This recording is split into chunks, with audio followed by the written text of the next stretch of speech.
बिस्मिल्लाहिर्रहमानिर्रहीम अस्सलाम वालेकुम। आजकल सोशल मीडिया पर एक केस बहुत ज़्यादा वायरल हो रहा है कि एनिमल पोर्नोग्राफ़ी स्कैंडल लिया में आया है और लिया पाकिस्तान के सूबा पंजाब का बैकवर्ड तरीन इलाका समझा जाता है। ये स्कैंडल असल में है क्या? इसमें कौन कौन से मुहरकात शामिल हैं? इसमें कौन कौन सा सियासतदान शामिल है? किन किन अमीरज़ादों की वीडियोस मास्टरमाइंड के लैपटॉप से मिली हैं? पुलिस का किरदार का क्या है? और मास्टरमाइंड की जो बीवी है नूरे बसीरत, दरअसल ये कौन है और कहाँ से आई है? इस सारे गैंग का माजी क्या है? ये सब कुछ आज हम इस वीडियो में डिस्कस करेंगे। सबसे पहले आपसे गुजारिश है कि हमारे चैनल को सब्सक्राइब कर दें, बेल आइकन को क्लिक कर दें ताकि हर नई आने वाली वीडियो आप तक पहुंचती रहे। सबसे पहले हम डिस्कस करेंगे कि केस की इस वक्त पोजीशन क्या है। 6 मुल्ज़मान गिरफ़्तार हो चुके हैं। गैंग का जो मास्टरमाइंड है राना वसीम, वो भी KPK के इलाके नौशहरा से गिरफ़्तार हो चुका। इब्रार, इखलाक और तजम्मुल हुसैन जो किरण का वालिद बना हुआ था दोनों मुकदमात में, वो भी गिरफ़्तार हो चुका। वो भी इसी गैंग का हिस्सा निकला। सलीम भी गिरफ़्तार हो चुका। 667/22 में इन सारे मुल्ज़मान को 3 रोज़ा रिमांड पुलिस का इनको जिस्मानी रिमांड मिल गया है। और राना वसीम जो गैंग का सरगना है उसे 485/21 में 4 रोज़ा रिमांड पुलिस ने आज दिया है। अबूरी ज़मानत पर मुल्ज़म जो शौकत है उसकी तफ्तीश भी जारी है और 25 अगस्त को दोबारा पेशी है। राना वसीम और साइमा उर्फ़ किरण बीबी का निकाहनामा भी सामने आ गया है। निकाह ख्वां भी आज गिरफ़्तार हो गया है। साइमा को आज अदालत ने जुडिशल कर दिया है। कुत्ता बरामद हो चुका है और कुत्ते के मालिक का नाम भी सामने आ गया है। अब मेन कहानी की तरफ आते हैं कि कहानी शुरू कहाँ से हुई। फिर हम आपको बताएंगे कि किन किन अमीरज़ादों के नाम सामने आ रहे हैं और कौन सा सियासतदान इसमें शामिल है। असल में ये कहानी शुरू होती है 2017 से, जब पहली बार नूरे बसीरत ने गैंग रेप का एक मुकदमा दर्ज करवाया और अपने खावंद राना वसीम के साथ मिल के सुलह के नाम पे 55 लाख रुपए वसूल किए। उसके बाद 2017 में ये गैंग गिरफ़्तार हो गया। ये 8 रुकनी गैंग था जिसके ऊपर 11 से ज़ायद मुकदमात थे, जिसमें कुछ लोग बेगुनाह भी थे और उनको काफ़ी परेशानी का सामना रहा। बाद में ये गैंग छूट गया और ब्लैकमेलिंग का ये सिलसिला जारी रहा। जब पहली बार ये गिरफ़्तार हुए तो इनसे लैपटॉप, मोबाइल्स और बहुत सारे कंप्यूटर्स भी मिले और बहुत सारा लड़कियों का, मासूम बेचारी लड़कियों जिनको नौकरी के लिए भुसलाते फिसलाते थे, उनका डाटा और वीडियोस सामने आ गई।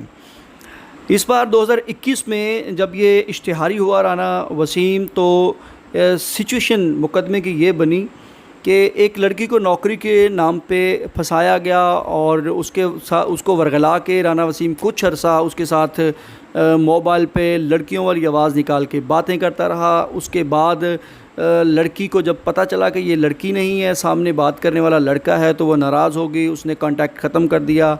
फिर सुलह के नाम पे नूरे बसीरत दरमियान में आई और नूरे बसीरत ने उसको वरगला के भुसला के लिया खजूरों वाले बाग के करीब किसी मकान में लेके गए और वहाँ गन पॉइंट पे लड़की के साथ ज़्यादती करने की कोशिश की गई।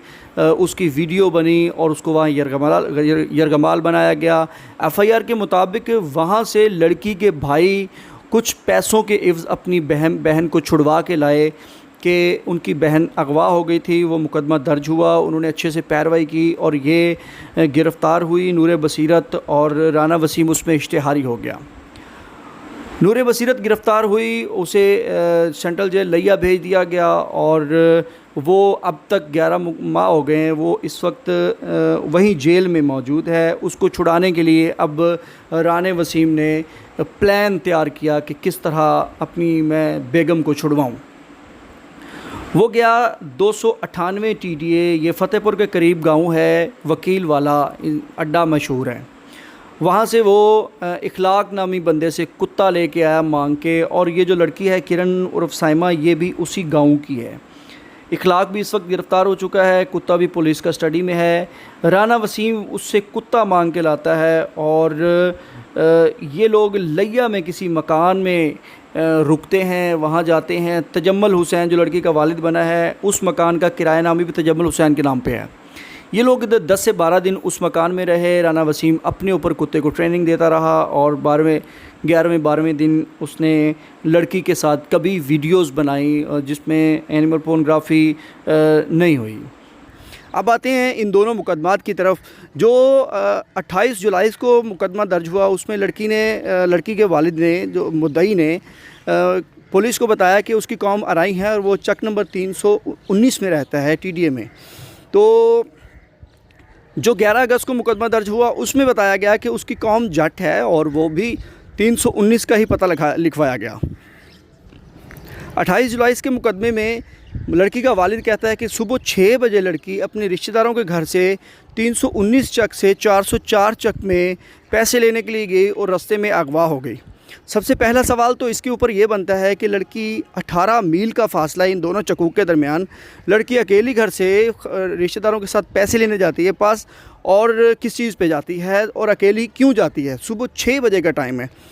उसके बाद उन्होंने कहा जी ये लड़की अगवा हो गई और इसे अगवा के मुकाम से तकरीबन 32-33 किलोमीटर दूर ले जा के लिया में उसे ज़्यादती का निशाना बनाया गया। लड़की ने उन लड़कों से पूछा कि मेरी नौकरी का क्या बना, तो उन्होंने नौकरी के कागजात छीन लिए और 5,000 रुपया भी छीन लिया। अब सवाल है कि कोई भी शख्स अगर घर से सुबह 5 बजे किसी से पैसे लेने जाता है, वो भी 18 मील दूर, तो अपनी नौकरी के कागज़ साथ लेके नहीं जाता। 5,000 रुपया भी पास है और नौकरी के कागज़ भी उन्होंने छीन लिए हैं। तो ये बहुत बड़े सवालात हैं जिसके ऊपर सब इंस्पेक्टर ने इस मुकदमे को लिखा जनाब आखिर में कि मैंने तो वकूआ देख लिया है, सारे मामला देख लिए, ये सरीहन ये दफ़ात बनती हैं और मैं मुकदमा दर्ज कर रहा हूँ। ठीक है, अब आ जाते हैं 11 अगस्त के मुकदमे में। 11 अगस्त के मुकदमे में सारी स्टोरी बताने के बाद आखिर में लड़की बताती है कि जी नादिया असगर और राना नवीद दोनों जो बड़ी वेबसाइट्स हैं बैरूनी, उनको वीडियो सेल करते हैं। अब हैरान कुन बात है, लड़की अगवा हुई है और अगवा होने के बाद बता रही है कि इनमें से फ़लाँ क्या बंदा कौन सा काम करता है। कैसे पता चल जाता है? अगवाकार तो नहीं बताया करते। अब केस नए मरहले में दाखिल हो गया है। जो गैंग का मास्टरमाइंड है राना वसीम, उससे लैपटॉप मिला है जो उसमें बहुत बड़े बड़े राज हैं। उसके मोबाइल में बड़े बड़े अमीरज़ादों की वीडियोज़ हैं और कौन कौन सियासतदान इसमें शामिल है, कौन कौन पुलिस वाला शामिल है, कौन सा वकील शामिल है, कौन सा सहाफ़ी शामिल है, कौन सा डॉक्टर शामिल है, ये सब कुछ मंजरे आम पर आएगा। आपको इंतज़ार करना होगा हमारी अगली वीडियो का और हम इंशाल्लाह तमाम राज़ों के साथ एक बार फिर हाज़िर होंगे।